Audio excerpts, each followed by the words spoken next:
Monsieur le ministre, Mesdames et Messieurs, faisons suite, faisons mienne les prescriptions de Monsieur le ministre de la Santé et de la Population.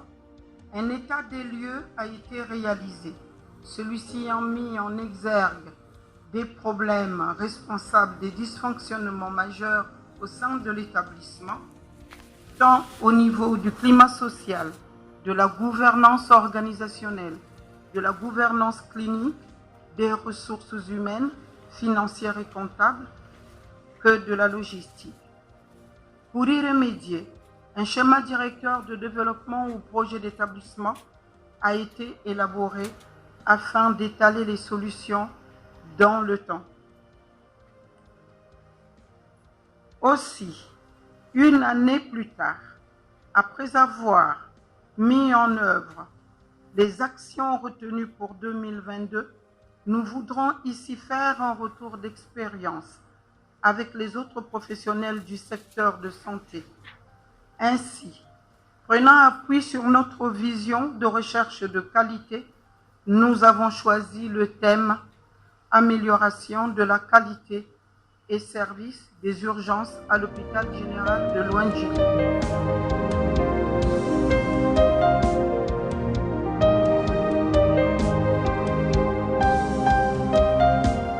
Les populations que je me fais le plaisir d'être la porte-parole à ce jour s'alignent au thème de ces journées-ci. Les voies d'amélioration de la qualité des soins et des services d'urgence à l'hôpital général de Loandjili, ici dans Pointe-Noire, nécessitent une bonne organisation et un bon fonctionnement optimal des services des urgences. Ce sont là des voies choisies par les acteurs pour une image attrayante de l'établissement. Monsieur le ministre, nous disons oui. Dans ce contexte s'ajoutent les acteurs malades, ceux qui sont orientés vers l'hôpital général de Loandjili pour recevoir des soins. La première action profitable pour les malades, c'est la qualité de plusieurs maillons de gestes utilisés par les agents de santé pour offrir des soins. Aussi, il y a plusieurs situations à explorer dans cette action première. Nous voulons que les malades qui viennent pour recevoir des soins de qualité trouvent des agents de santé qui ont un traitement digne de leur fonctionnement.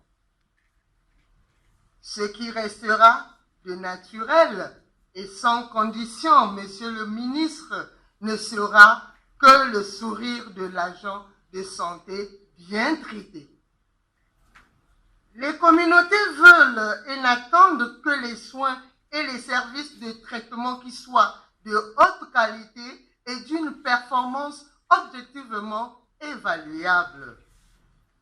L'hôpital n'étant pas une résidence familiale, le moment d'y rester est un pont de confiance entre la communauté et la structure de santé.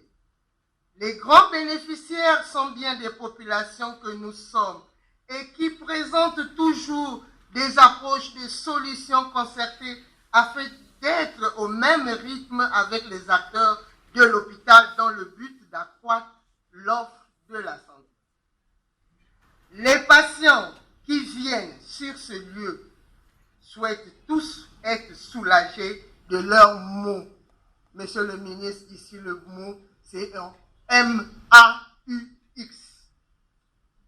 Il était peut-être temps que l'heure de la vérité sonne et depuis l'arrivée de Madame Sidonie Plaza à la tête de cette structure sanitaire, on parle de la réconciliation entre les populations et le personnel y évoluant. C'est un bel élan. Pour terminer mes propos, Monsieur le ministre, ce serait peut-être trop tôt de vous dire merci, Mais puisque notre espérance nous pousse de le faire à l'instant, je dis au nom de toutes les communautés dans la ville de Pointe-Noire, merci à Monsieur le ministre. Merci à toute l'équipe dirigeante d'offrir aux populations de Pointe-Noire ce bel environnement qui remonte le moral à tout malade qui recevra en plus les soins de qualité ici à l'hôpital général de Louandjili.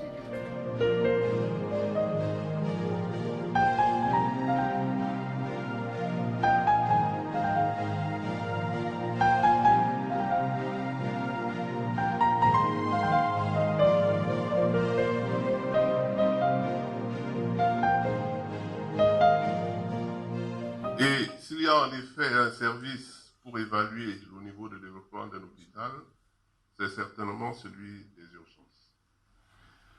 Depuis quelques mois, nous travaillons avec la Direction générale des soins et santé et services de santé sur le processus de la réforme hospitalière. Cette réforme elle-même nous semble aujourd'hui être devenue une urgence. Les présentes assises nous confortent dans cette voie. Nous recommandons donc simplement que d'une part, chaque hôpital général du Congo suive l'exemple de Louandjili, mais surtout que le diagnostic et les prescriptions s'étendent au-delà des seuls services des urgences.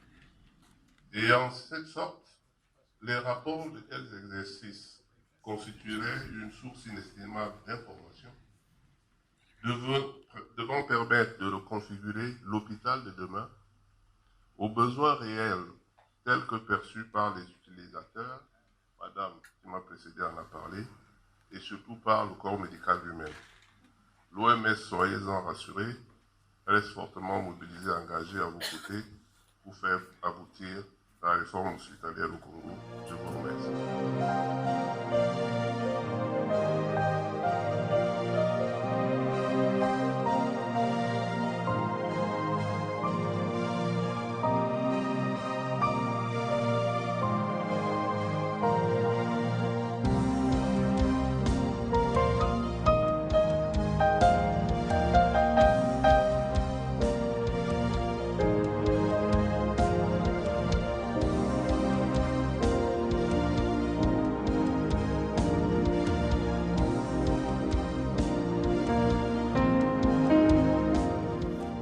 Comme chacun le sait, le monde fait face à plusieurs défis sanitaires qui exigent à chaque pays de travailler quotidiennement sur le renforcement d'un système de santé afin de le rendre plus performant et plus résilient, condition sine qua non pour garantir le bien-être de ses citoyens.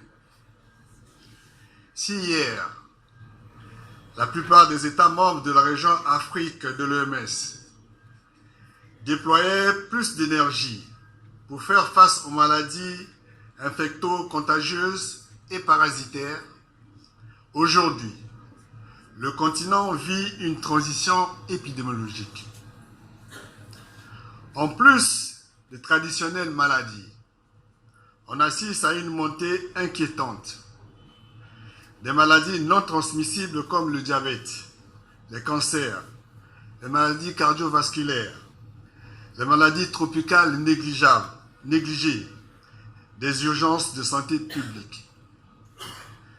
Face à tous ces défis, Son Excellence M. Denis Sassou Nguesso, président de la République, chef de l'État, réitère lors de ses adresses à la nation sa ferme volonté pour que chaque personne habitant au Congo bénéficie des soins de santé de qualité et à moindre coût, quel que soit son statut socio-économique ou son lieu de résidence. C'est ce qui justifie la construction de plusieurs infrastructures sanitaires à un moment où les économies sont mises à mal par la pandémie à coronavirus. Mesdames et messieurs, Monsieur Anatole Collinet Makosso, Premier ministre, chef du gouvernement, a classé en première ligne la santé parmi les 11 batailles auxquelles le gouvernement doit gagner dans la poursuite de la marche du pays vers son développement. C'est dire, mesdames et messieurs, combien sont nombreuses les attentes du gouvernement et du peuple congolais de la part des animateurs du secteur de la santé que nous sommes. L'atelier sur la recherche des voies d'amélioration de la qualité des soins dans les services d'urgence qui s'ouvre aujourd'hui, ici à Luandjili, entre dans le droit chemin du renforcement des soins au niveau de nos hôpitaux. Il s'agit d'une activité importante, dans la mesure où elle intègre les grandes interventions de la réforme hospitalière initiée par le ministère de la Santé et de la Population et ses partenaires dans l'OMS. Mesdames et messieurs les participants, distingués invités, mesdames et messieurs, j'attends du présent atelier les conclusions, recommandations, résolutions réalistes et aussi un engagement de tous de changer positivement l'image de nos hôpitaux. L'hôpital de Luandjili ne constitue que le lieu de réflexion et le terrain d'expérimentation sur la recherche des voies d'amélioration de la qualité de la prise en charge des cas urgents dans nos hôpitaux. Les résultats de vos échanges doivent parvenir à la Direction générale des soins et services de santé qui les consignera dans un livret constituant ainsi les normes et directives imposables à tous les hôpitaux. Sans vouloir orienter vos réflexions, je vous rappelle l'essentiel du constat fait par les usagers et auquel vous devriez trouver les voies d'amélioration au cours de cet atelier. Dans nos hôpitaux, les usagers pensent, à tort ou à raison, qu'il n'existe pas de moyens de transport médicalisés et humanisés entre les formations sanitaires des différents niveaux. Qu'il nous manque de l'empathie lorsque les cas graves arrivent dans les services des urgences. Que l'empressement et la promptitude aux soins souhaités par les patients et leurs accompagnateurs font défaut dans les services des urgences. Que la non-disponibilité des médicaments pour les premiers soins manque dans les services d'urgence. Que les examens les plus élémentaires sont faits en dehors des hôpitaux et loin des services des urgences. Que les services des urgences ne sont animés que par les seuls médecins internes en plein apprentissage, sans les mentors pour évaluer leurs décisions thérapeutiques.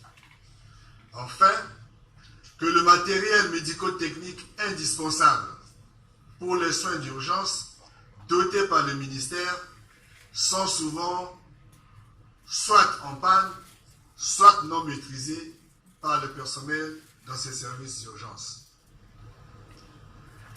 Dans les formations sanitaires du secteur privé, on assiste à la rétention des patients dans les cabinets médicaux, soins infirmiers et cliniques privés, quel que soit leur état clinique, et ne font la référence que très tard dans les hôpitaux. Ensuite, les supervisions techniques ne se réalisent pas dans les formations sanitaires privées. Au niveau des équipes cadres des districts sanitaires, on remarque que les activités promotionnelles qui devaient permettre la détection à temps des signes de maladies non transmissibles sont rarement réalisées dans les aires de santé. Je prends ici les 3 H. H comme hygiène corporelle, H comme hygiène collective, c'est-à-dire l'assainissement de l'environnement, H comme hygiène de vie. Que l'usage des relais communautaires, qui a donné de bons résultats dans plusieurs pays dans la région africaine de l'OMS, dans le cadre de la santé à base communautaire, débuté ici dans le district de Luanjili et à Mongopuku, n'est pas effectif. Voilà l'essentiel des voies d'amélioration de la qualité des soins dans les services des urgences, dans nos hôpitaux, que j'attends de vos échanges. Tout en vous souhaitant un bon travail, je déclare ouvert l'atelier sur la recherche des voies d'amélioration de la qualité des soins dans le service des urgences de l'hôpital général de Luanjili. Je vous remercie.